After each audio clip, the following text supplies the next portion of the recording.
Provinsi Bali merupakan salah satu provinsi yang berada dalam wilayah Republik Indonesia yang memiliki kekayaan alam, sosial, serta budaya.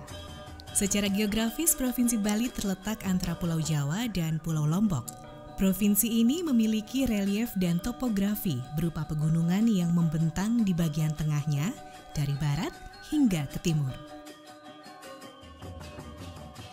Provinsi Bali mempunyai luas wilayah 5.634 hektar dan secara administratif terbagi menjadi 8 kabupaten dan 1 kota, yaitu Kabupaten Jembrana, Tabanan, Badung, Gianyar, Karangasem, Klungkung, Bangli, Buleleng, dan Kota Denpasar yang juga merupakan ibu kota Provinsi Bali.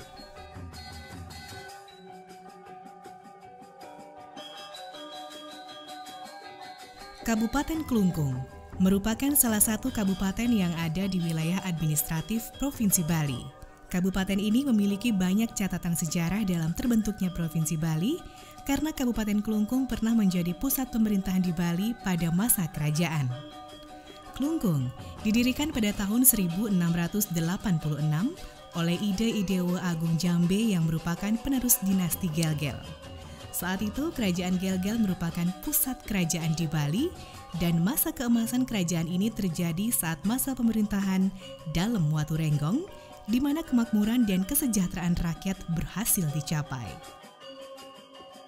Kabupaten Klungkung dengan ibu kota bernama Semarapura mempunyai batas wilayah, antara lain di bagian utara berbatasan dengan Kabupaten Bangli, sebelah selatan Samudra Hindia, sebelah timur berbatasan dengan Kabupaten Karangasem, dan sebelah barat berbatasan dengan Kabupaten Gianyar. Kabupaten Klungkung mempunyai luas wilayah sekitar 315 km persegi, di mana hampir 70% atau sekitar 202,84 km persegi wilayahnya terletak di wilayah Kepulauan Nusa Penida, dan sisanya sekitar 30% atau 112,16 km persegi terletak di daratan Pulau Bali. Hal ini menjadikan Kabupaten Klungkung merupakan satu-satunya kabupaten yang mempunyai wilayah kepulauan. Wilayah kepulauan ini berada di Kecamatan Nusa Penida. Terdiri dari 3 pulau, yakni Pulau Nusa Penida, Pulau Nusa Ceningan, dan Pulau Nusa Lembongan. Di wilayah ini pula menjadi sentra penangkapan ikan laut, budidaya rumput laut, dan pariwisata. Ditinjau dari historisnya, Kabupaten Klungkung pernah menjadi pusat pemerintahan di masa kerajaan di Bali, membuat Kabupaten Klungkung mempunyai produk-produk budaya yang diwarisi oleh masyarakat Klungkung hingga saat ini. Salah satunya adalah produk kuliner, yaitu serombotan Klungkung.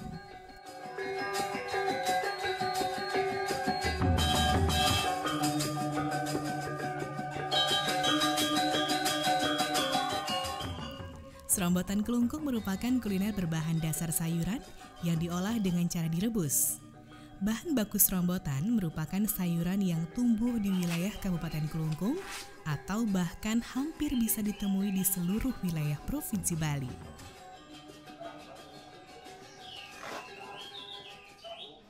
Memang serombotan kangkung ini adalah makanan khas kerajaan yang dimulai dari sejarahnya pada waktu Gajah Mada menemui Raja Bedahulu untuk menganeksasi Bali, di mana pada waktu itu Raja Bedahulu tidak boleh dilihat mukanya oleh orang-orang, sehingga bagi mereka yang melihat muka Bedahulu maka akan dikenakan hukuman sampai hukuman mati. Oleh Gajah Mada, dia mencari akal bagaimana supaya dia bisa melihat mukanya Bedahulu. Lalu dia karena ditawari makan, dia minta makan dengan sayuran adalah dari sayur kangkung.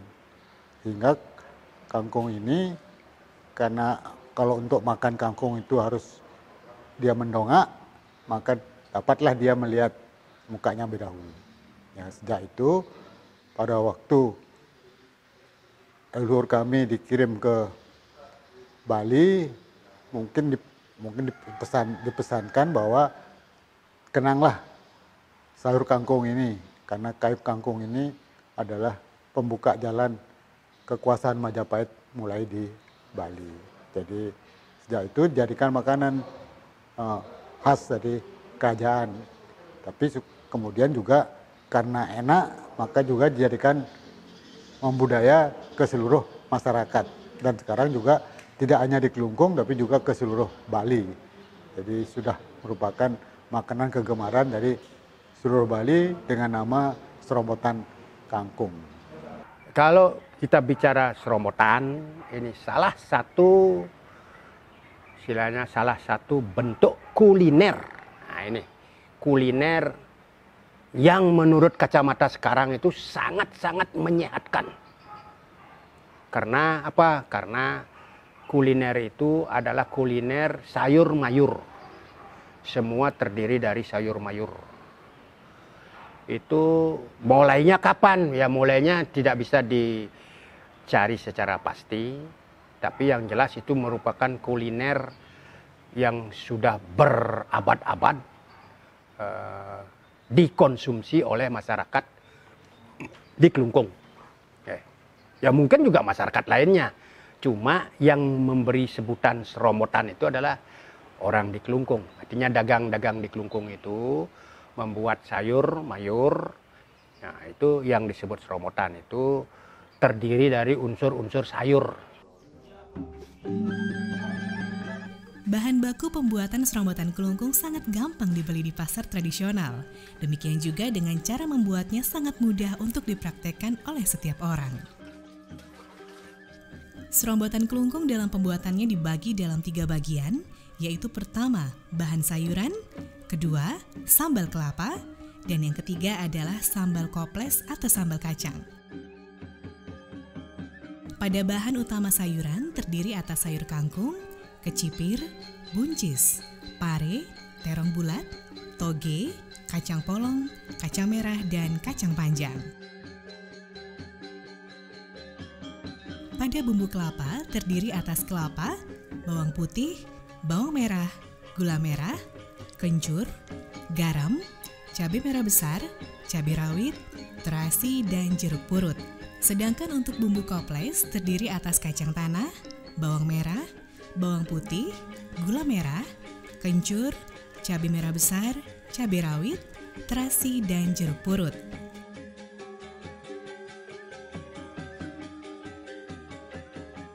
Dalam pengolahannya, sayur kangkung, buncis, kacang panjang, pare, dan kecipir dibersihkan terlebih dahulu, kemudian direbus. Setelah matang, angkat dan tiriskan.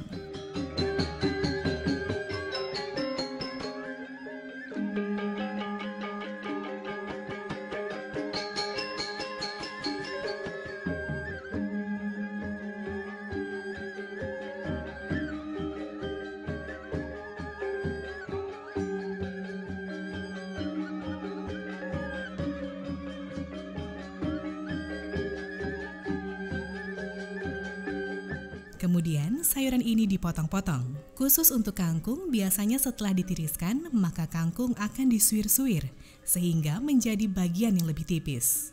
Untuk toge, kacang polong, dan kacang merah cukup direbus saja hingga matang. Sedangkan buah terong diiris dahulu baru kemudian direbus hingga matang. Pada tahap ini, maka bagian utama sayuran telah selesai pengolahannya. Pada tahap pengolahan bumbu kelapa, kelapa yang dipakai adalah kelapa yang telah dibakar. Dalam prosesnya, kelapa yang siap diparut adalah kelapa bakar yang telah memunculkan aroma wangi.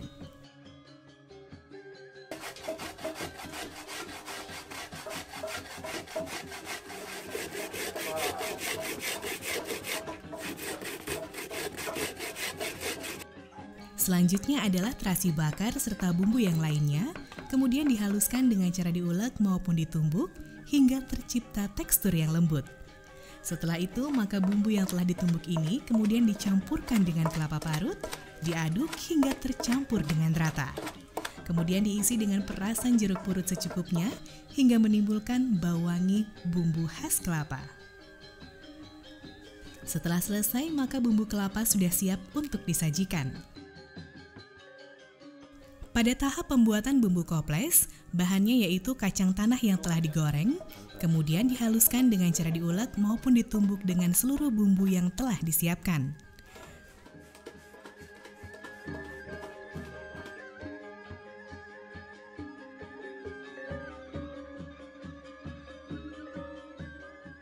Setelah bumbu tersebut tercampur dengan rata dan dengan tekstur yang lembut, maka bumbu tersebut kemudian dicampur dengan air panas atau air dingin yang bersih, sehingga teksturnya agak cair yang kemudian diisi dengan perasan jeruk purut.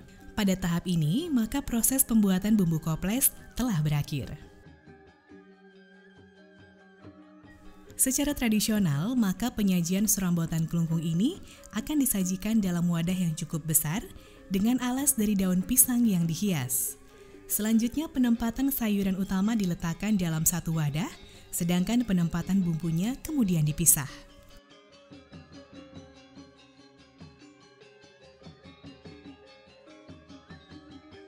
Untuk diketahui, sebelum dihidangkan dan dicicipi, masakan ini harus dibuatkan sesajennya terlebih dahulu, yang disebut dengan yadnya sesa, sebagai bentuk persembahan kepada Ida Sang Yang Widiwasa atau Tuhan Yang Maha Esa. Biasanya dihaturkan melalui pelinggih yang ada di dalam rumah pembuatnya.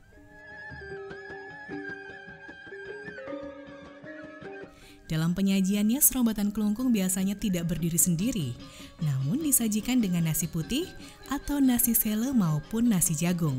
Selanjutnya, bisa ditambahkan beberapa varian menu lauk yang lain, dan yang umumnya dipakai adalah ikan pindang atau ikan asin, tahu, tempe, ayam suwir, maupun telur rebus yang disajikan dalam satu pincuk daun.